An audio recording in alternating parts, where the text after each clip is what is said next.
Hare Krishna, dear devotees. Jai Shri Prabhupada.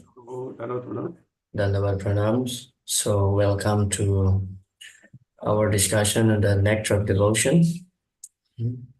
Today we will start chapter 15, and hopefully we can cover chapter 15, 16, and 17. Yeah. Om Jnana-timirandasya Jnananjana Salakaya Chakshur Unmilitam Yena Tasmai Sri Gurave Namaha Sri Chaitanya Manobishtam Stapitam Yena Bhuttale Swayam Rupa Kadamahyam Dadati Shwapadantika Vandeham Sri Guru Sri Yutaparakamalam Sri Guru Vaishnavam Cha Sri Rupam Sagrajatam Shahagana Raghunatam Vitamtam Sajivam Sadvaitam Shavadutam Parijana Krishna Chaitanya Devam Sri Radha Krishna Padan Sahagana Lalita Sri Visakhamitansha Hey Krishna Karuna Sindhu Dina Bhandhu Jagatpate Gopesha Gopika Kanta Radha Kanta Namastude Tapta Kanchana Gaurangi Radhe Vrindavaneshwari Vrishabhanu Sute Devi Pranamami Hari Vancha Kalpatarubhyascha Kripa Sindhuvya Evacha Patitanam Pavanebhyo Vaishnavebhyo Namo Jai Sri Krishna Chaitanya Prabhu Nityananda Sri Advaita Gadadhara Srivasadi Gaura Bhakta Vrinda Hare Krishna Krishna Krishna Hare Hare Hare Rama Rama Rama Hare Hare Mukam Karoti Vachalam Pangurvam Hayate Girim Yat Kripatamahang Vande Sri Guru Ninatam. Hare Krishna Prabhuji. Yes, Mataji. Dandavats. So in the Nectar of Devotion up to chapter 13, Srila Rupa Goswami has mentioned and explained about the 64 angas of bhakti, where he gives different evidences from different scriptures to support the points of all the 64 angas of bhakti, the importance of them. And then at the end of the chapter 13, after mentioning all the 64 angas of bhakti, so he concluded that amongst the 64 angas of bhakti, so there are 5 most potent form of devotional service. Yeah. And in chapter 14, so he specifically explained further in much more deeper and giving much more evidences about the 5 main potent angas of bhakti. Yeah. Sadhu Sangha, Nam Sankirtan, Bhagavat Sravana, Sri Murtira, and Mathura Vasa. So today we will continue chapter 15 entitled the Ragatmika Bhakti. Yeah, we have heard about Raganuga. Yes, but there is a slight difference between Raganuga and Ragatmika. Yeah, so chapter 15 explaining about Ragatmika Bhakti, and chapter 16 will explain about Raganuga Bhakti. Yeah.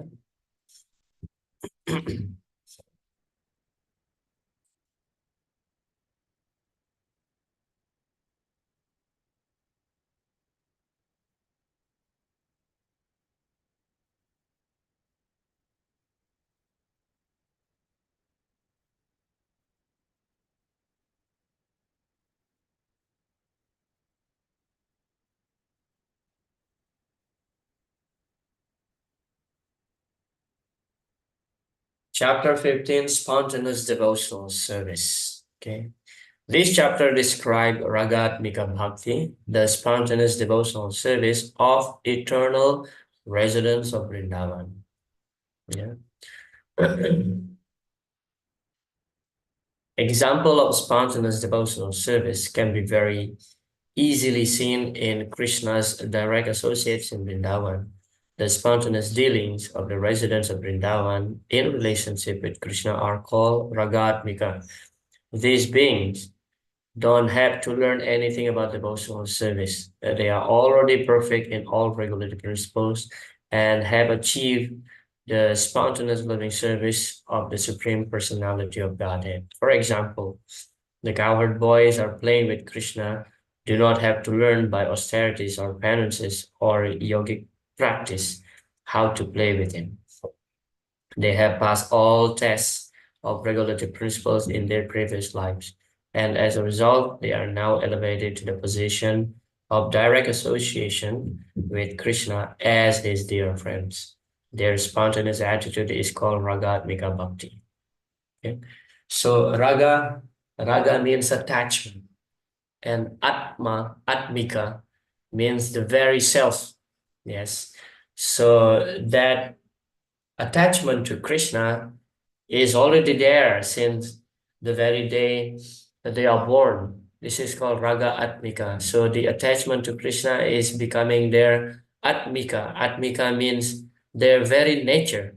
So they don't have to practice. They don't have to practice to love Krishna. So everyone in Vrindavan, yes, they don't have to practice to love Krishna. They are not on the level of sadhakas. Sadhaka means those who are still practicing how to love Krishna, how to serve Krishna. But the residents of Vrindavan, they are already born with such a love for Krishna. Therefore, their attachment, their raga, is called atmika. They are born with this kind of attachment to Krishna, yeah, to Srimati Radharani. So that is called ragatmika. Yes, the attachment is natural for them. Yeah, they don't have to learn. Srila Prabhupada gave the example like the Gopas, the boys in Vrindavan, they don't have to learn how to become Krishna's friend. Yeah, they don't have to practice anything to serve Krishna because they already perfected. Yeah, they have done all their sadhanas in their previous lives. Therefore, there is an incident when Sri Dama, yes, when Sri Dama, Krishna's friend, was putting his hand on Krishna's shoulder, and Srimati Radharani mentioned to her Gopi friends that, oh, what this boy has done in his previous life. So now he got the eligibility to be Krishna's close friend and just put his hand so freely on Krishna's shoulder. Yeah. So they don't have to practice anymore. Yes. They are not on the level of the sadhakas because their attachment is already there since their very birth. Yeah, this is called ragatmika.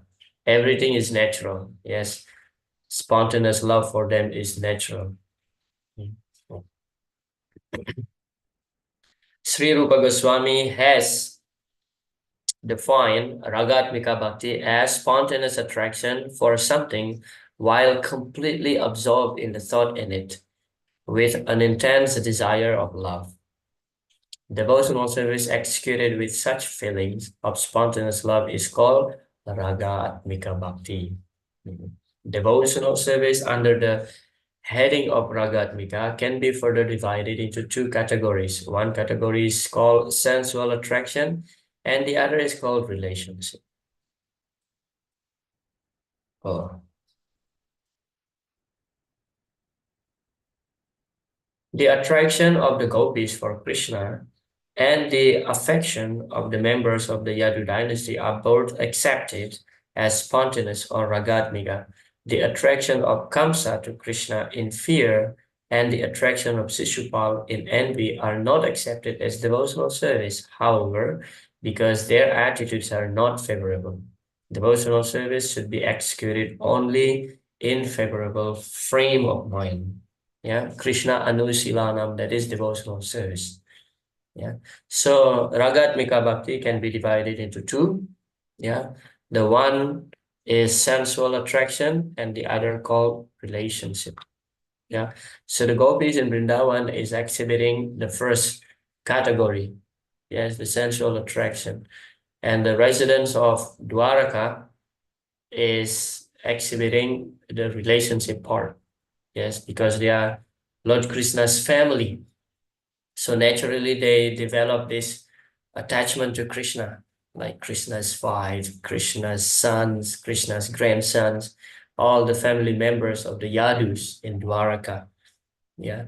But the gopis, in Vrindavan or any other Krishna's friends, they are not related by familiar affair, but they simply get this attraction because of the feeling of their love for Krishna.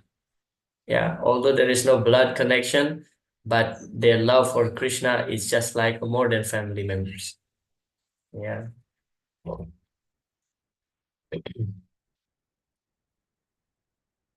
Sometimes an impersonalist may gradually elevate himself to the personal conception of the Lord. Bhagavad Gita confirmed this. After many births and deaths, he who is actually in knowledge surrenders unto me.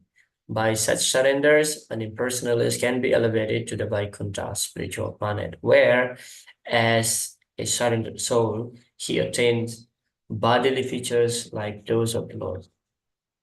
In the Brahmanda Purana, it is stated those who have achieved liberation from material contamination and those who are demons and are killed by the Supreme Personality of Godhead become absorbed in the Brahman concept of life and reside in the spiritual sky of the Brahma Jyoti.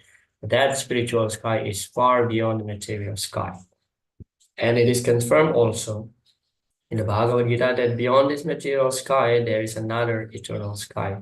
The enemies and the impersonalists may be allowed to enter into this Brahman effulgence, but the devotees of Krishna are promoted all the way to the spiritual planets. Yes. So talking about destination of your devotees, so the spiritual world is definitely the ultimate destination for the devotees. Yeah. But for the demons who are killed by Krishna, mostly they merge into Brahma Jyoti along with the impersonalists. Now, of course, we have seen some incidents, quite few demons that Krishna killed directly promoted to spiritual world, even up to Goloka Vrindavan. For example, is Putana. Yes. Um, Kamyadayalum Saranam Rajin. So Uddhava mentioned this verse that Kamyadayalum Saranam Rajin. Who can be more merciful than Krishna? This demon, Putana, yes, Aho Bhakiyam Stanakala Kutam Jigam Sayapaya Abya Shadvi. She is a sadvi, yeah. She is not at all a saintly person. Stanakala Kutam, she wanted to poison Krishna. Kala Kutam means with powerful poison. She wanted to kill Krishna, but Krishna gave her the position of a mother in Goloka Vrindavan. Who can be more civil than Krishna? Yeah.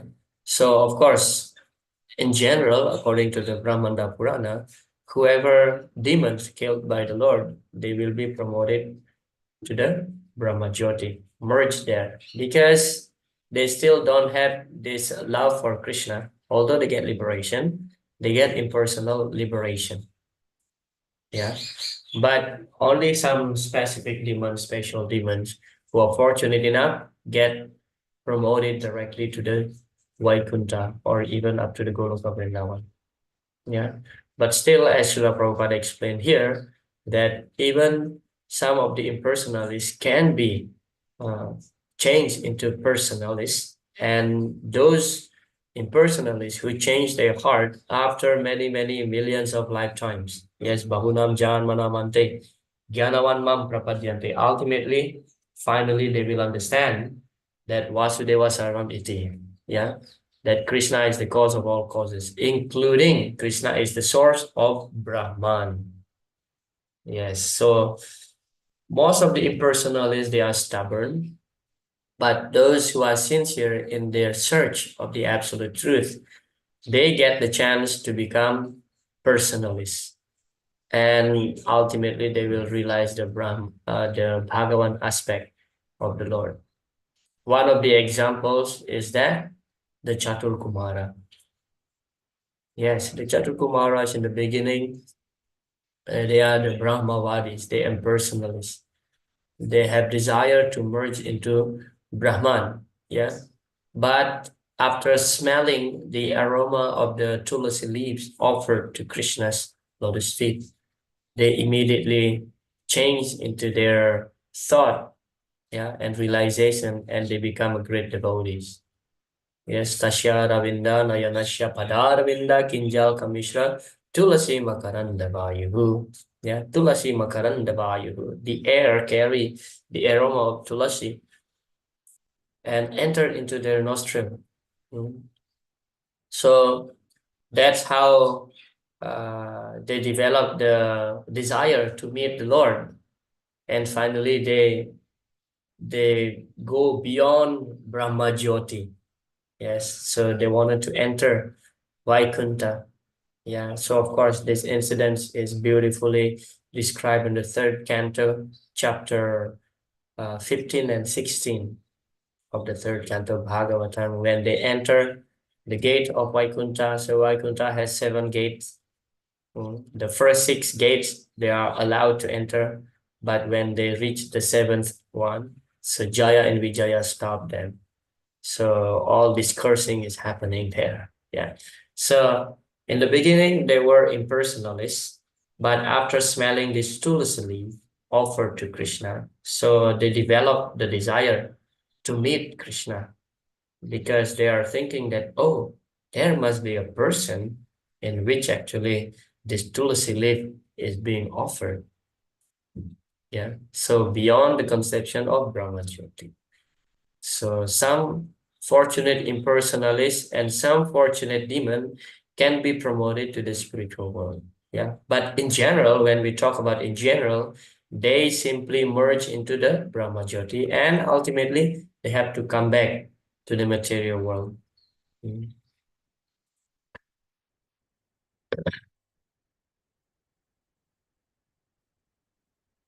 Okay. So we will talk further about sensual attraction.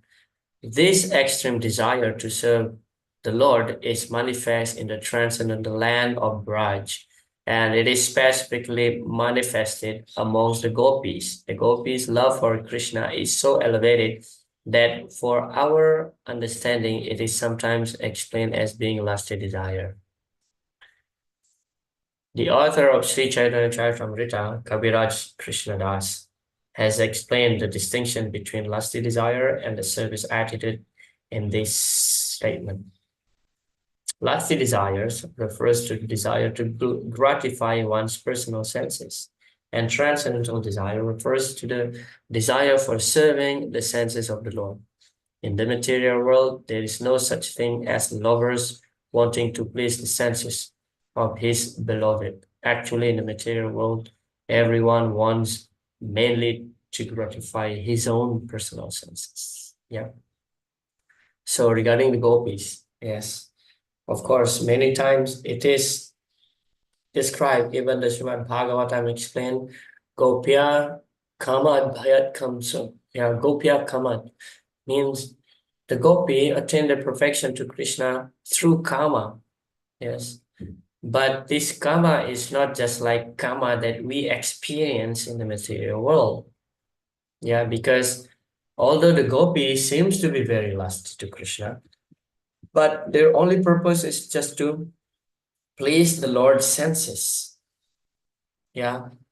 Whether the affairs in the material world, it's actually based on gratifying one's own senses. Srila Prabhupada gave the example just like, for example, of course, this is kind of a very gross example, but that's what Srila Prabhupada explained just to give us a proper understanding. Yeah. In the affairs of gopis and Krishna, so when they have this rasa dance, this and that, so the only focus is that how these gopis can please Krishna. Yeah. But in Srila Prabhupada said, in the matter of the relationship in the material world, for example, husband and wife, when they are doing the intercourse, so most of the times we are thinking that only man needs to be gratified their senses while doing the intercourse. But actually, as Srila Prabhupada mentioned, that actually both of them try to gratify their senses. Yeah, both the man and woman. So like this, so the relationship or the affair in the material world is totally based on how can I gratify more my senses. Yeah. Although it seems to be like another example that Prabhupada gave, like a father try to take care of the children. Yes, putting in the nice school, giving education. It seems that the father is very lovingly try to care for the children. But ultimately, that's for the father's enjoyment because he feels happy when the children grow up successfully and he can get like nice reputation. Oh, he's such a nice father. He raised the kids very nicely. Things like this. So ultimately, everything is based on me. That's it. Based on my sense gratification. Yeah. So that's the difference between the gopis and us. The residents of Vrindavan, they simply want to gratify Krishna's senses. Yeah.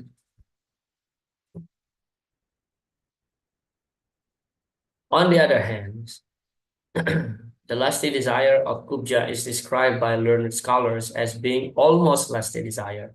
Kubja was a hunchback woman who also wanted Krishna with a great ecstatic love, but her desire for Krishna was almost mundane, and so her love cannot be compared to the love of the gopis. Her loving affection for Krishna is called Kama Praya, or almost like the gopis' love for Krishna. Yes. So the difference here is between the gopis and Kubja. Yeah, the gopis, they surrendered their body to Krishna. Kubja also at one point, when Krishna visited Mathura. So we know the incident that Kubja invited Lord Krishna mm, to her own place. And yes, but this kind of dealing or behavior is cannot be compared just like the gopis. Yeah, because Kubja still have the desire to gratify her own senses. Yeah, although along with Krishna. So this is called Kama Praya. Yeah, almost like the gopis, but not exactly like the gopis. Yeah, because there is a tinge of selfish mentality existing there. Okay, so that's the end of chapter 15 about Raga Atmika. Yes, Raga Atmika again, meaning that the attachment to Krishna is natural. Yes, the ecstatic love for Krishna is natural. It is not something that practice. Yes. So now, chapter 16, we will discuss about Raganuga. So what is Raganuga? Raganuga means following the footstep of those who are Ragatmika Bhaktas. Yeah. So it is spontaneous devotional service, but we are still following the example of the residents of Vrindavan. That's the idea. So Ragatmika is the only right of the Brajavasis. Yes, because they are born with natural love for Krishna. But Ragatmika, those who are performing sadhana bhakti, and at one point they develop the spontaneous love for Krishna, but still on sadhana level. Yeah, they are following the footsteps of the gopis, yeah, of the Brajavasis. 16.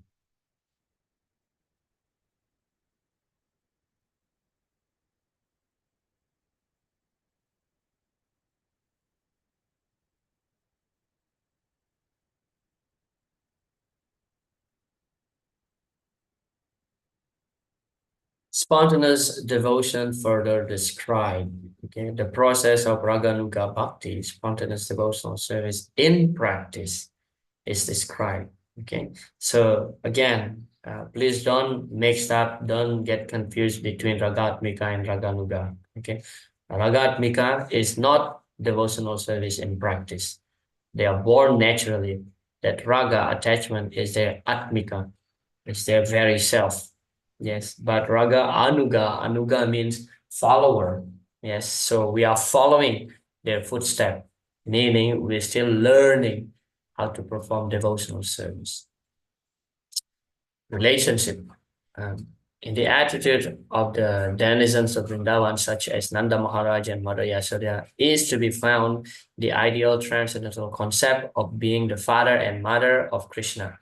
the original personality of Godhead. Factually, no one can be the father or mother of Krishna, but a devotee's possession of such transcendental feeling is called love of Krishna in parental relationship.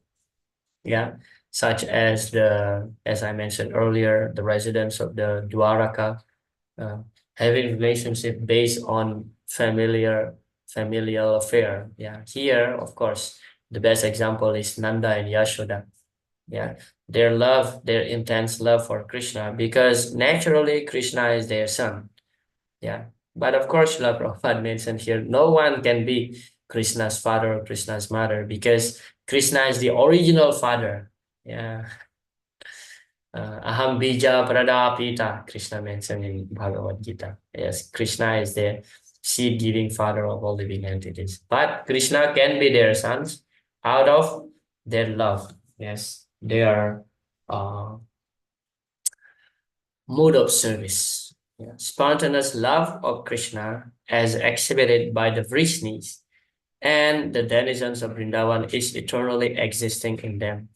In the stage of devotional service where regulative principles are followed, there is no necessity of discussing this love, for it must develop of itself at a more advanced stage.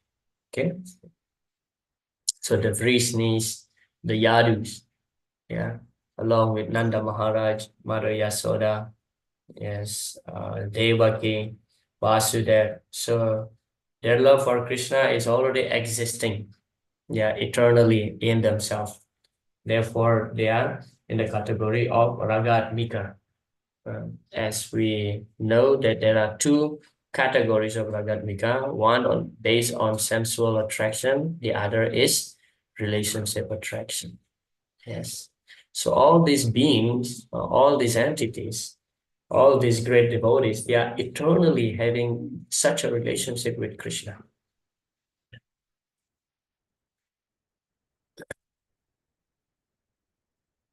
Now, after discussing about the spontaneous devotional service, then comes the question, what is the eligibility for spontaneous devotional service?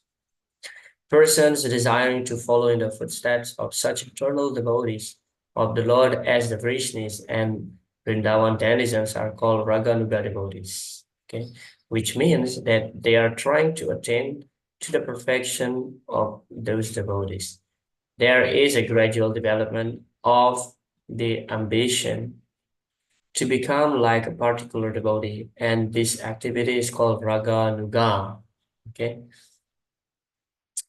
So when we become more advanced in our sadhana practice, then we naturally develop the desire to become some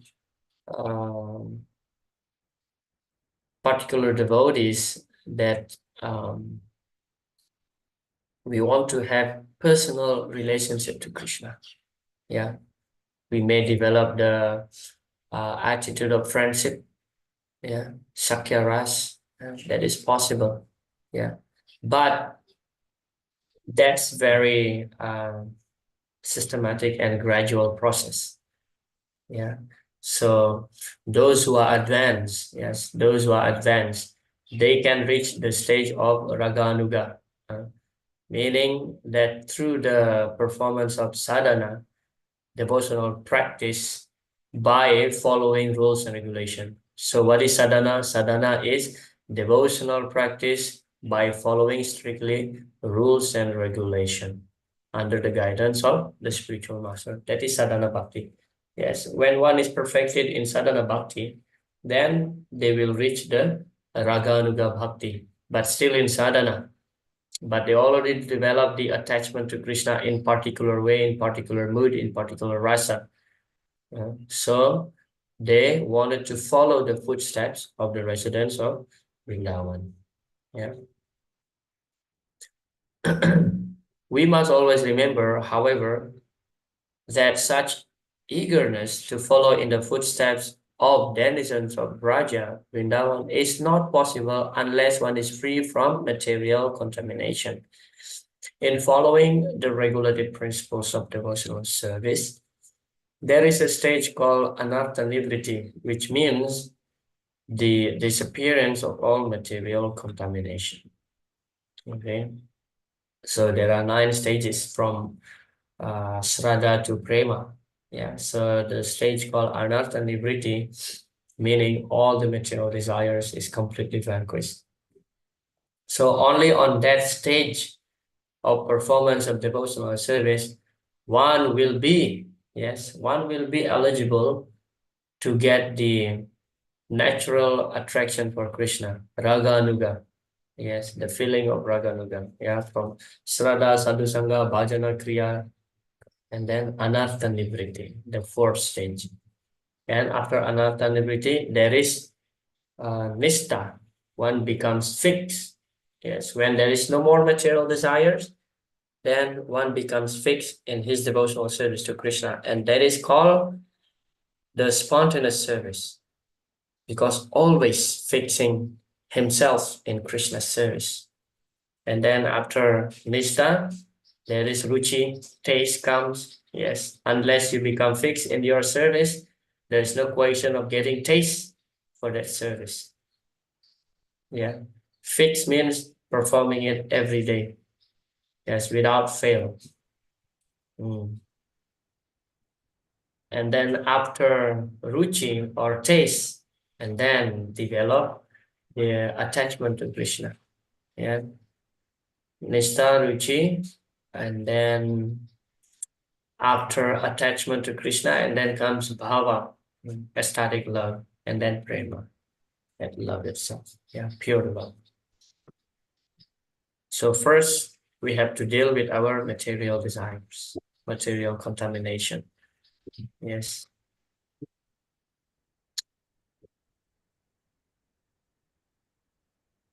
A devotee who is actually advanced in Krishna consciousness, who is constantly engaged in devotional service, should not manifest himself, even though he has attained perfection.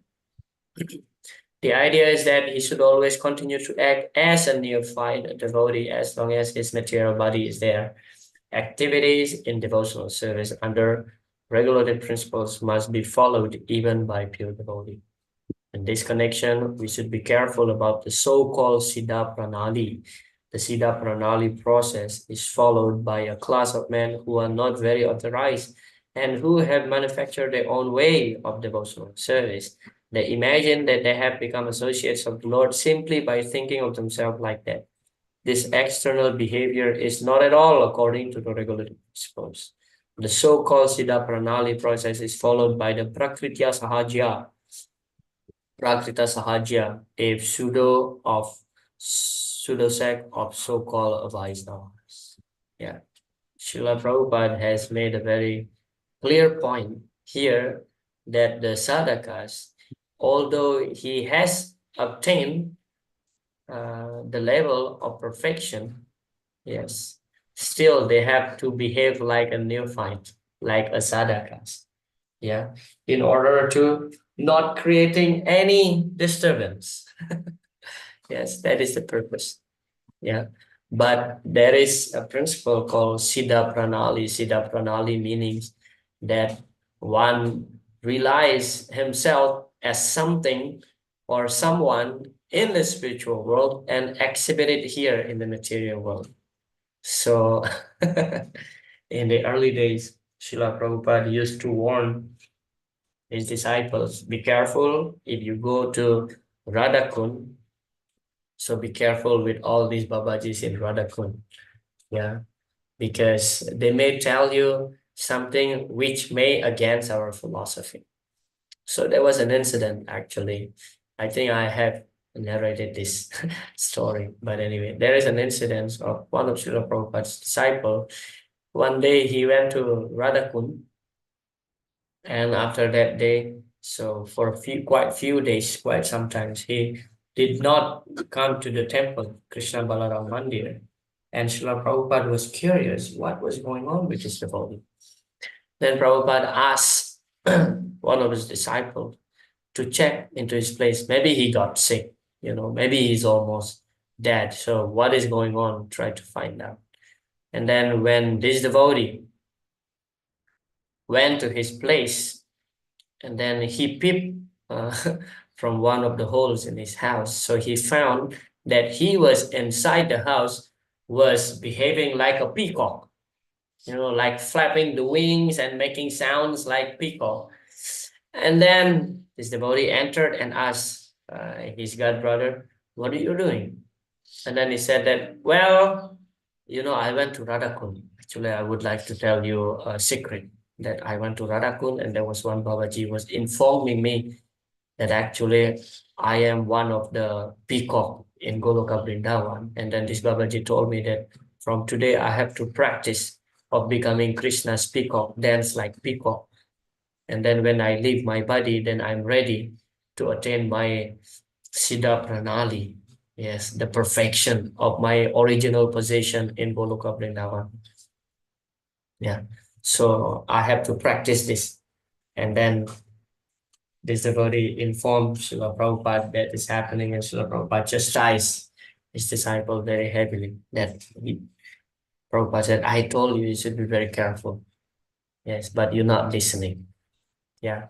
So as we know that Srila Bhaktivinoda Thakur is actually Rati Manjari in Goloka Vrindavan, but he is not at all exhibiting himself to be the Manjaris, to be the gopi, young gopis. Yeah, while being in the material world, he's just acting like that, like an acharya. Very ideal household man. Yes, although he has attained such perfection, as Srila Prabhupada mentioned here, as long as one has his material body, he has to act as sadakas. Yes, so have to be very careful. And there was one incident also of Srila Prabhupada, that one time in Jhansi, yes, in Janmashtami day. So in Janmashtami day, so everybody, after the program finished, everybody took prasadam and slept. So Srila Prabhupada in the middle of night around 1:30, yeah, after Janmashtami, Srila Prabhupada was dancing and crying, and there was one of his disciples witnessed this. Everybody was sleeping, but one of his disciples, I forgot his name. I think his name was Acharya Upasana. So he saw Srila Prabhupada was dancing in ecstasy and crying, but Prabhupada was wearing garlands full of kadamba flowers, and the flowers was like this big, Generally we see kadamba flowers like, like this, small, but the kadamba flowers garland that Srila Prabhupada was wearing is like really big, and then after that, Srila Prabhupada was collapsed. He was in ecstasy. And then this Acharya Upasana came and asking Srila Prabhupada, "Oh, Prabhupada, are you all right?" Prabhupada said, "You didn't see that? You didn't see that?" Yeah. And this devotee asked, "What happened, Prabhupada?" And Prabhupada just kept silent. And then after some time, Prabhupada said, "Krishna came and gave me this garland." So at that time, this Acharya Upasana Prabhu was explaining that actually it was not the season for the Kadamba to give flowers. And even if the Kadamba gave flowers, it's small. And at that day, no one has decorated Krishna with Kadamba flowers. Yeah, so Srila Prabhupada was in ecstasy because Krishna came personally and gave these garlands. Yeah. So, and then Prabhupada came back to his senses and said that, "Oh, just forget about it." So this incident happened, Srila Prabhupada has attained perfection, but still like he's not walking like someone who is like really attaining the level of Prema Bhakti, although he is. He kept himself as just being a meek and humble devotee. That's it. So Srila Prabhupada did not pose himself as one of the gopis or behaving like one of the gopis. Although up to such an incident, yes, nobody has made garlands of kadamba flowers. So, but Srila Prabhupada kept it as a secret actually. Why he would dance when everybody was already sleeping? Because he didn't want that everybody know what was going on. Yeah. So like that, the principle is that although a sadhaka may one day attain the perfectional level of their practice, but still they have to behave like a neophyte. Yeah. Okay.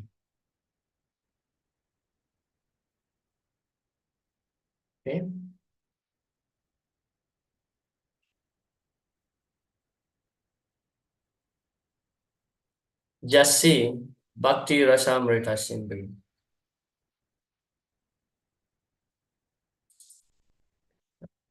Rupa Goswami is presenting this Bhakti Rasamrita Sindhu, quoting from so many scriptures. Nana Sastra Vicharanai Nipuna. They are very, very expert in studying Sastra very scrutinizingly. Nana Sastra Vicharanai Nipuna Sadharma Samstapakau. Why they studied so much? Because they wanted to establish Sadharma, a real type of religion, Bhakti. They are quoting, therefore, from so many Nana Sastra. Yes, they should know things with reference to the authorized scripture, not that I manufacture some words according to many whims. That is not service to the human. Prabhupada wanted to say human. Yeah. That is misleading.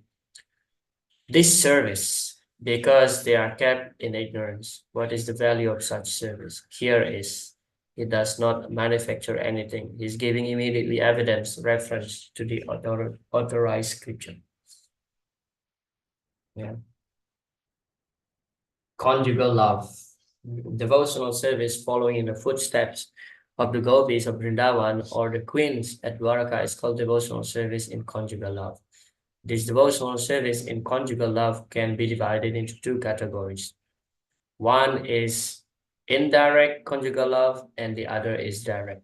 In both of these categories, one has to follow the particular gopi who is engaged in such service in Goloka Vrindavan to be directly attached to the Supreme Personality of Godhead in conjugal love is technically called Keli.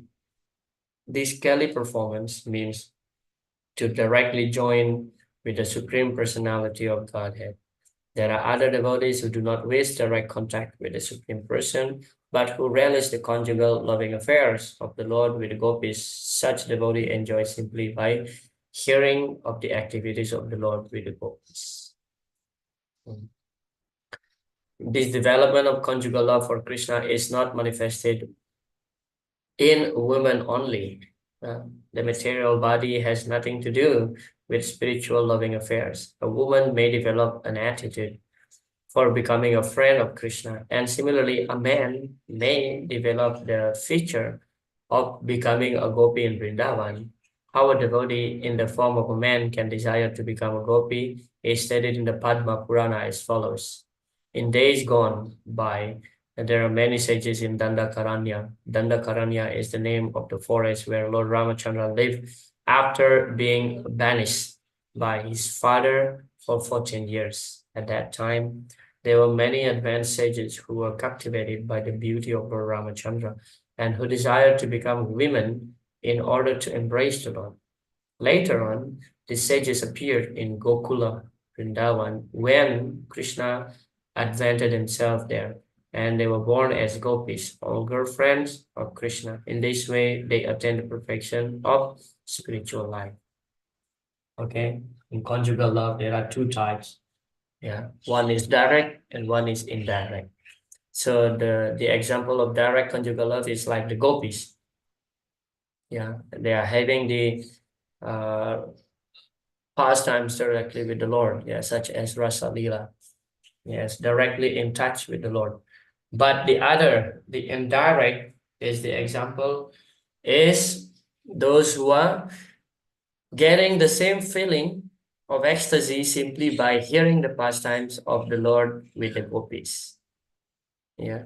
So as Srila Prabhupada explained here, that actually this conjugal love is not only can be experienced by those devotees in the woman's body, yeah, but also can be experienced by those devotees in the man's body. But of course, this is like very, very rare occurrence. Yes. So one of the example here mentioned is that the sages in the Dandakaranya, yes, they want to embrace Lord Ramachandra, yes, but they could not because they are in the male body. So they develop this desire to become the Lord's wives, the Lord's girlfriend, but they cannot because they are in the male body. So this is another example also proving that actually, although one may attain the level of such a rasa, as long as one still in the material body, he has to follow what is given or what is his position. Yes, like the sages here, not that they immediately behave like women and start embracing Lord Ramachandra out of love, but they have to wait uh, for the next birth. Yes, so when Krishna appeared in Vrindavan, so the gopis, most of these gopis, yes, they are actually previously the sages in the Dandakaranya. Yeah. So direct and indirect. Direct one is that like Krishna and the gopis. Indirect is those who are relishing and get the ecstatic feeling simply by hearing the pastime of Krishna and the gopis. Yeah.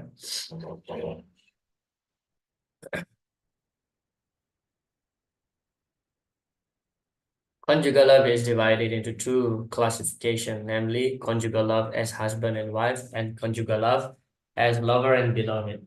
Yeah, we are talking here about parakya and swakya. Yeah. One who develops conjugal love for Krishna as wife is promoted to Dwaraka, where the devotee becomes the queen of the Lord. One who develops conjugal love for Krishna as a lover is promoted to Goloka Vrindavan to associate with the gopis and enjoy loving affairs with Krishna there. We should note carefully, however, that this conjugal love for Krishna, either as gopis or as queen, is not limited to women. Even men can develop such sentiments, as was evidenced by the sages of Dandakaranya. Okay, talking about conjugal love. Yes, there are two category also of conjugal love. Yes, parakya and swakya. So amongst the two, who is the higher?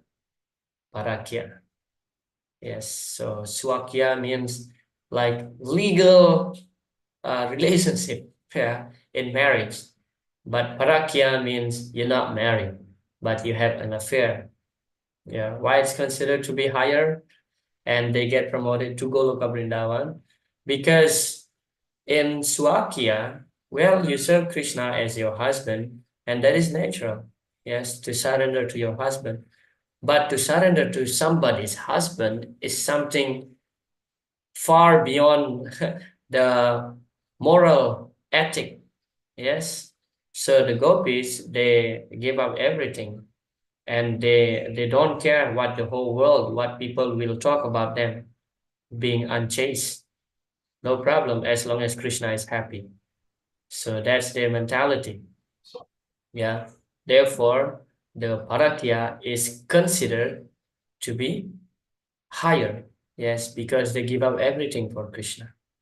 Yes, but however, this is not to be imitated in the material world, especially after the batches of um, Srila Vishwanath Chakravarti Thakur, Shyamananda Pandit, they have disappeared from that period up to Srila Bhaktivinoda Thakur. So there was a philosophy by the sect of the Vaishnavism where all these Babajis mentioning that if you want to understand the pastimes of Radha and Krishna properly, so you must have an affair with somebody else's wife. Otherwise, you will not understand these pastimes. And Bhaktivinoda Thakur was very heavy on that and established the real Vaishnava Siddhanta. Therefore, before Srila Bhaktivinoda Thakur established the real Vaishnava Siddhanta, so many people think that the practice of Vaishnavism is simply bogus. Yes, because they invented such a philosophy that you must have an affair with somebody else's wife in order to understand the pastime of Radha and Krishna and the gopis. Yeah, but that is not true. Yeah, so we must be very, very careful. Yes. So now we will talk about the parenthood. Yes. After Madhurya, it comes Sakya and Vatsalya. Yeah. Yes. Devotees who are attracted to Krishna as parents or as friends should follow in the footsteps of Nanda Maharaj or Subal, respectively. Nanda Maharaj is the foster father of Krishna, and out of all the friends of Krishna, Subal is the most intimate in Brajbhumi. There is a statement in the Narayana Vyuha Stava prayers, that person who are always engaged in thinking of the Lord as their husband, friend, father, or well-wisher are always worshipable by everyone. This spontaneous love for Krishna can be developed only by the special mercy of Krishna or his pure devotee. This process of devotional service is sometimes called pushti marg. Pushti means nourishing and marg means path. Such development of sentiment nourishes devotional service to the higher standard. Yes. So amongst all the five rasas, of course, Madhurya, Sakya, and Vatsalya considered to be on the higher rank compared to Dasya or even Santarasa. Yes.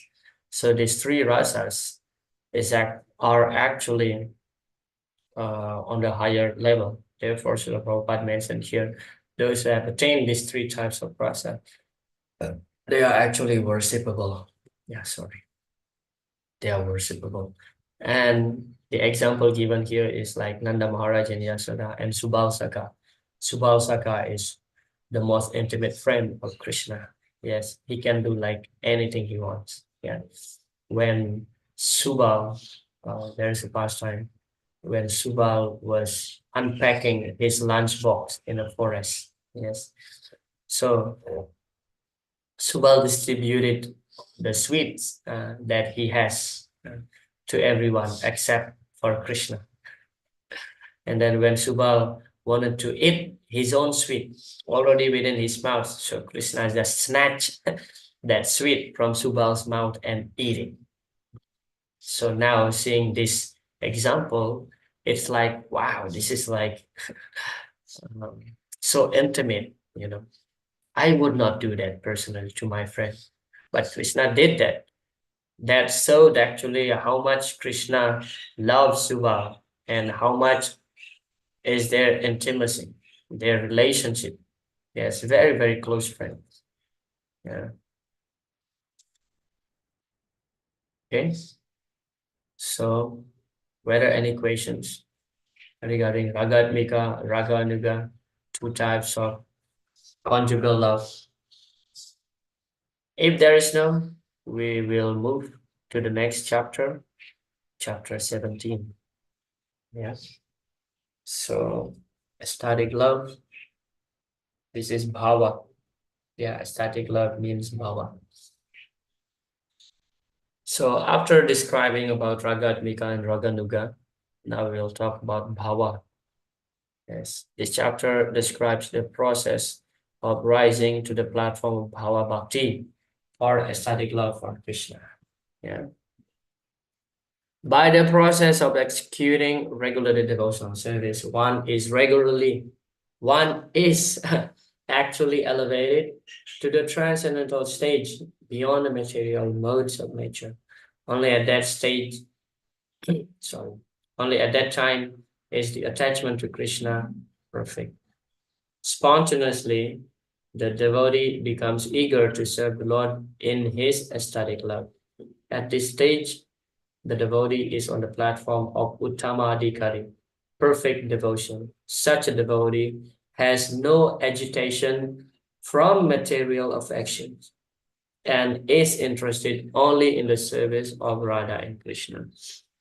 In this connection, there is a statement in the Tantras that ecstasy is the first symptom of pure love for personality of Godhead, and in that stage, one is sometimes found shedding tears or shivering. Not always are these symptoms manifest, but occasionally. When King Ambarish was put into difficulty by Durvasa, he began to think of the lotus feet of the Lord.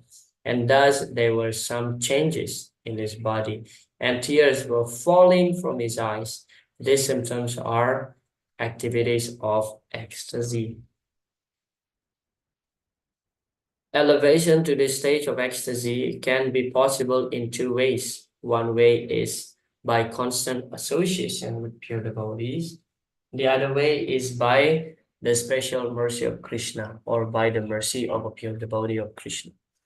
Elevation to the ecstatic stage of life is generally attained through association with pure devotees, while elevation to that stage by special mercy of Krishna or his devotee is very rare. The purport is that one should execute devotional service rigidly in rising oneself to that ecstatic platform. In special cases, of course, there is special favor from Krishna. And although we should always expect that we should not sit idly and simply wait for Krishna's special mercy, the regular duties must be performed. This is a practical example of how one can develop the stage of ecstatic love simply by association of pure devotees. It is essential, therefore, that one constantly associate with pure devotees who are engaged in morning and evening in chanting the Hare Krishna mantra. In this way, one will get the chance to purify his heart and develop his ecstatic love, ecstatic pure love for Krishna. So Bhava Bhakti is just like one step away from Prema Bhakti. Yeah. Just like you are about to enter a room, so one foot is already inside the room and another foot still outside the door. Yeah, so Bhava Bhakti is on the edge of Prema Bhakti, pure love. And it is said here that when a person attains the level of Bhava Bhakti, nothing can divert his attention from Radha and Krishna because completely absorbed in the service of the Lord. Yes, and there are two ways how to attain this perfection or attaining the level of Bhava Bhakti. One is through the association of the devotees, pure devotees. The other is by getting the mercy directly from Krishna or his pure devotees. So that is called sadhana siddhi, and the other one is kripa siddhi. Yes, so sadhana siddhi through the association of Krishna's devotee. Yes, engaging ourselves in sadhana. But kripa siddhi is like very instant. Yes, there are so many examples when Narada Muni met different people who are very, very sinful. And in instant moment, Narada Muni can change them into great devotees, like Mrigari, Ratnakar. Yes, Narada Muni just instantly changed them. This is called Kripasiddhi. And as Srila Prabhupada mentioned here, it is very, very rare. So in general, how people attain the Bhava Bhakti? By sadhana, associating themselves with other devotees who are completely engaged in the morning and evening, meaning from morning till evening, performing their devotional service to the Lord. Now, having heard this explanation that when one attains the level of Bhava Bhakti, nothing material can divert his attention because he is fully absorbed or she is fully absorbed in the thought of Sri Radha and Krishna. But we do find in the Srimad Bhagavatam in the 6th canto the incident of Bharat Maharaj. It is described that Bharat Maharaj is already attaining the level of Bhava Bhakti, but still he fell down from his position due to the slight attachment to the baby deer. Yeah. So, is that a contradiction between the two explanations? I would say there is no contradiction. It's just the matter of from which angle we are seeing it. Yes. So as a beginner, of course, we have to strive to attain the level of Bhava Bhakti through the association of devotees every single day. Yeah. And in that way, we can concentrate our mind totally at the lotus feet of Sri Radha and Krishna.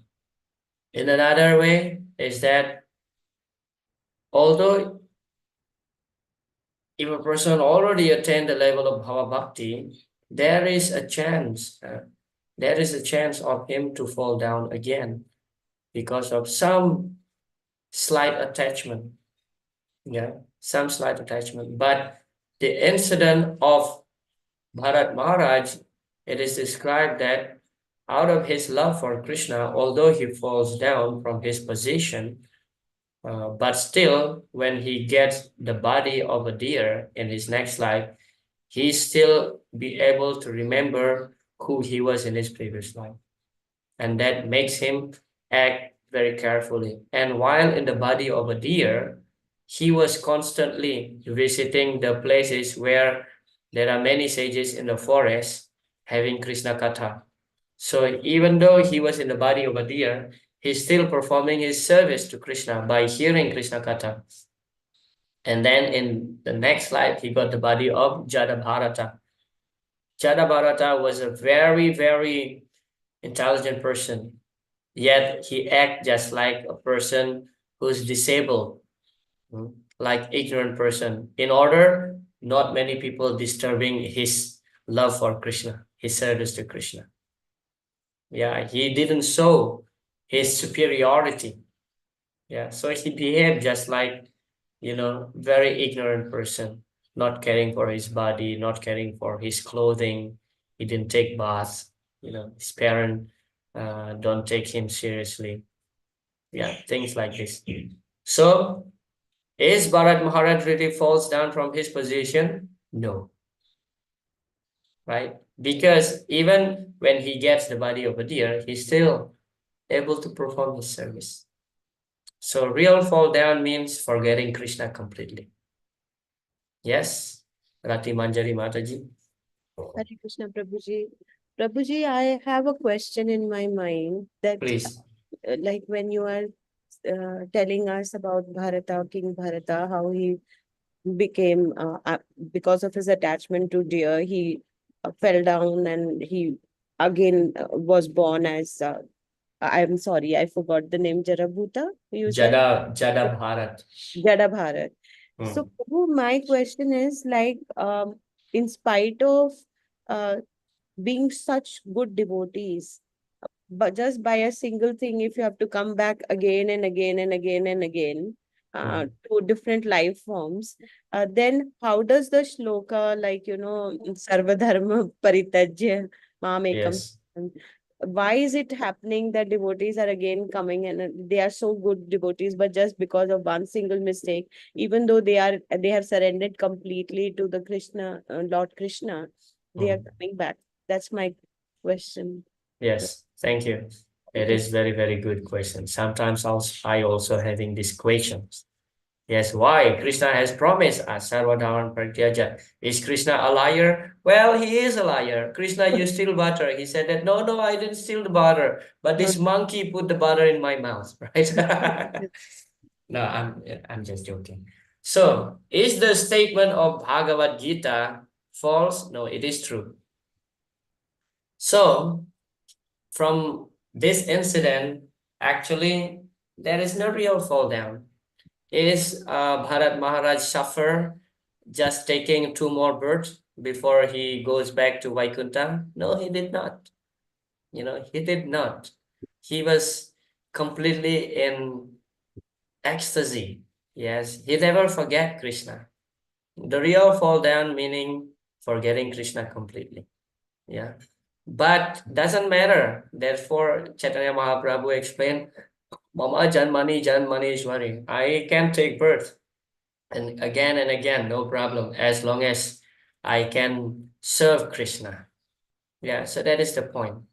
So now, considering that slight mistake that Bharat Maharaj has, that small attachment to the baby deer, yes, why Krishna seemingly to punish him and not allowing him go back home to Godhead at that very lifetime?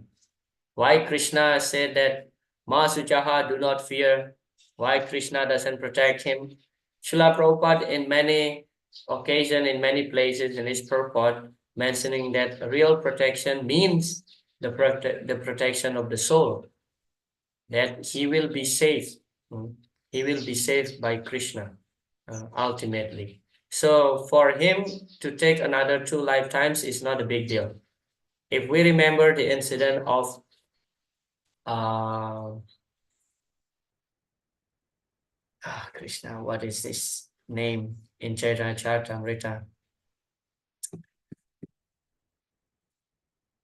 Mukunda, yes, Mukunda Datta. Yes, Mukunda Datta.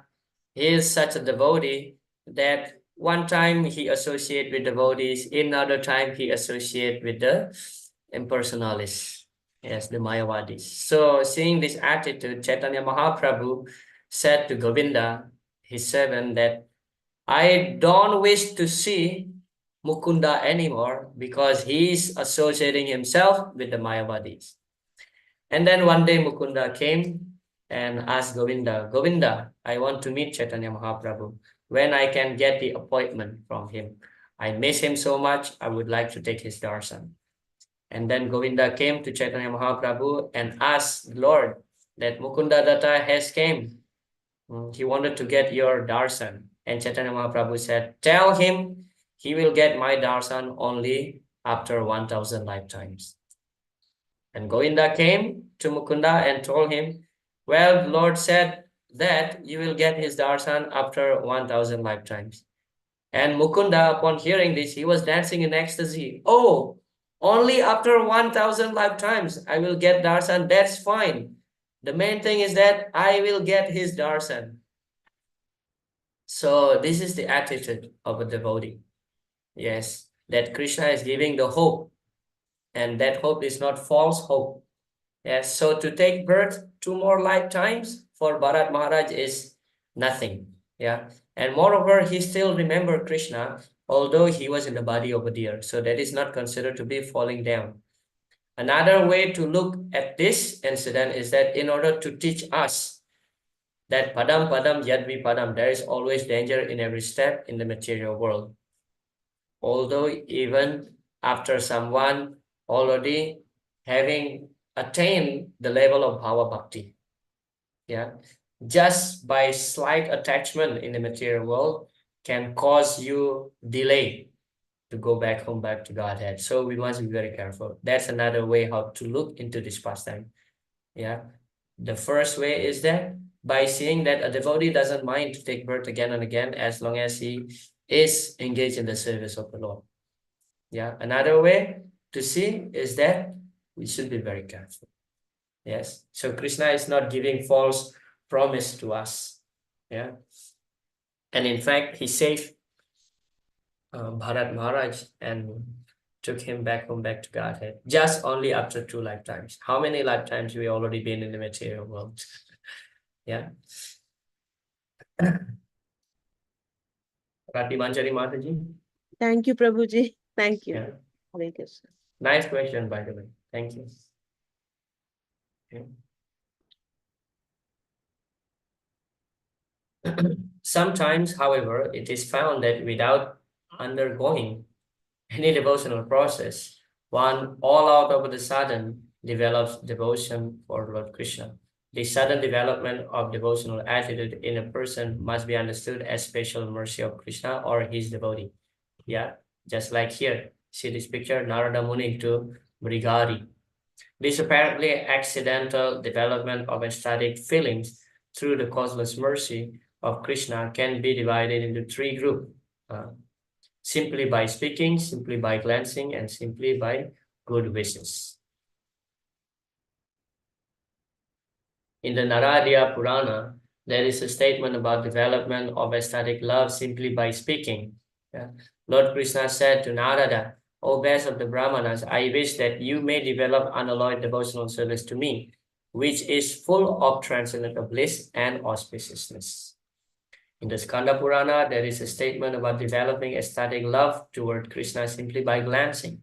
It is stated there, when the inhabitants of Jangala province saw the personality of Godhead Krishna, they were so stricken by the feeling that they could not withdraw their glance from him.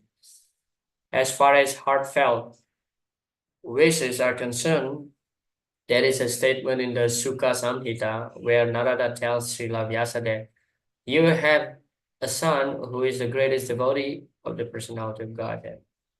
And I can observe that without any following of the regular principles of devotional service, he is already enriched with many of the symptoms achieved by the execution of devotional service after many, many births. Yeah. So attaining the Bhava Bhakti, there are two ways to attain that.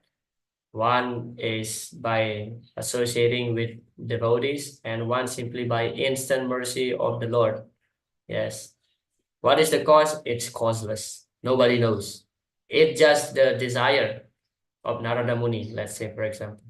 Because Narada is desiring this sinner to be a pure devotee, instantly that person becomes a pure devotee. Yeah, and that's very rare. And there are three ways to get that instant mercy. One is through words, one is through glance, and the other is through wish. Yeah. So if a pure devotee simply by using his word, you become pure devotee, then you will become pure devotee. Simply by his glance. Uh, he glance upon someone and that person can turn into pure devotee. And then by his wish, yeah. If he simply wish that a person should become a pure devotee, then he will become pure devotee. Yes, because Krishna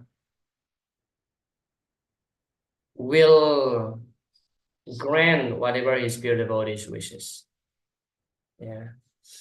So therefore, the method of approaching Krishna is approaching his pure devotee first.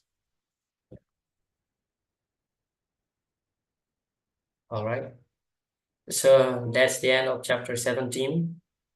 Whether any questions or comments about Bhava Bhakti. In the next chapter, chapter 18, we will talk about what are the symptoms of those who have developed the Bhava Bhakti. Yeah, after this point, we have discussed about Bhava Bhakti. What is Bhava Bhakti? It's just one step away from Prema Bhakti. It is, you know, almost almost attaining the topmost perfection. Of course, for us, Bhava Bhakti is in itself perfection because we don't have Bhava Bhakti. But those who have Bhava Bhakti, it's like, easily just one step away to attain Prema Bhakti. Okay? If there is no comment or question, here Bhupalaka Govinda Prabhu would like to ask a question related to the previous class. Yes, Prabhuji, go ahead. Hare Krishna, Prabhuji. Yes. Prabhuji, I had a thing in my mind. Mm. This is regarding about the animal sacrifice in the previous, like as we have learned from the Shastras, that animal sacrifice was to elevate that soul to a higher consciousness. Mm. That is how it was understood. So, but people today are following animal sacrifice in a different way. It's totally not acceptable. So, to explain to them, I tried to tell them that when the Brahmana is actually killing that animal, he does not undergo any suffering. Is that what is correct, Prabhuji? We can That animal does not undergo suffering. It directly by mantras and they elevate that animal to the higher consciousness. Yes, Is it correct, Prabhuji? that is true. Yeah. So regarding animal sacrifice, now it's already forbidden in Kali Yuga. The reason is that because there is no qualified Brahmana who can elevate that animal directly to the higher platform.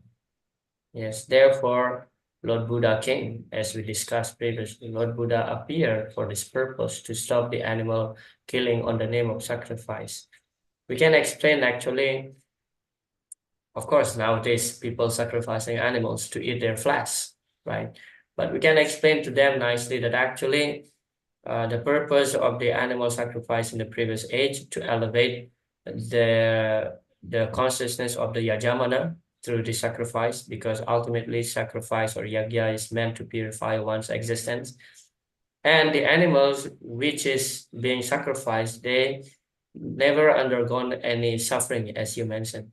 Rather, they will get, as soon as their body offered into the fire of the sacrifice, they immediately, if the Brahmana is very qualified, they immediately promoted to the higher planets such as heaven.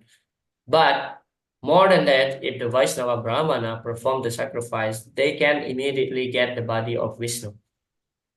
Yes, that is happening in the previous age. Why it is stopped? Because there is no more Brahmana who are really qualified to perform the animal sacrifice. Yes, in that way you can explain, like, first of all, the animals should not be harmed. Yes, and secondly is that the Brahmana should be very qualified. Otherwise, it is forbidden, especially in Kali Yuga. Yeah, but however, not to create some conflict, yeah, I would say that if that is their tradition, then you have to respect them from distance. If you cannot convince them through your words, then that's actually your best effort to convince them. If they still continue, then I think you should not push them so much, otherwise you may get into a conflict. Yeah. So the karmic reaction, they will bear it by themselves. And yeah, we simply can pray for them after explaining all this, if they still do it. So what to do? Yeah. Thank you, Prabhuji. Yeah. All right. So on Tuesday evening will be our last discussion on the nectar of devotion. Please study carefully chapter 18 and 19. Yes. And prepare for your exam. Okay. Srila Prabhupada ki